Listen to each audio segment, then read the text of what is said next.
আজ আমি আবার চলে এসেছি তোমাদের সাথে একটা নতুন ভিডিও শেয়ার করতে। তো আজ আমি তোমাদেরকে এটাই দেখাবো যে আমি সিম্পলভাবে মাংস রান্না কিভাবে করি, মানে বেশি কিছু না দিয়ে জাস্ট ঘরোয়া মশলা দিয়ে কিভাবে রান্না করি।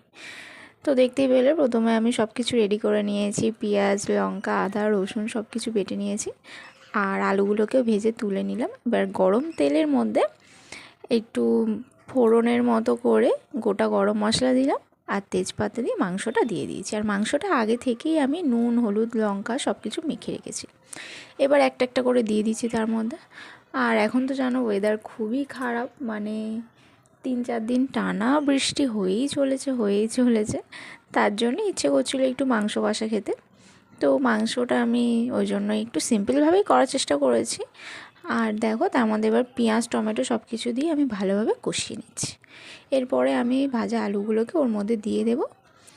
আর তোমরা যদি আমার ভিডিও পছন্দ করো বা তোমাদের ভালো লাগে আমার ভিডিও দেখতে, তাহলে তোমরা অবশ্যই আমার চ্যানেলটাকে সাবস্ক্রাইব করো। আর দেখো এবার আমার মাংসটা কষানো হয়ে গেছে। এবার আমি মাংসে জল দিয়ে দিচ্ছি। এবার জল দিয়ে দেওয়ার পর মাংসটা ফুটে গেলে একটু গরম মশলা দিয়ে আমি মাংসটা নামিয়ে নেব।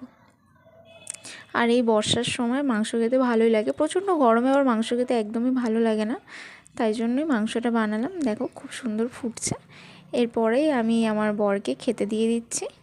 তো তোমরা সবাই আমার ভিডিও দেখতে থাকো আর আমাকে সাবস্ক্রাইব করে দিও। আর দেখা হবে তোমাদের সাথে আবার একটা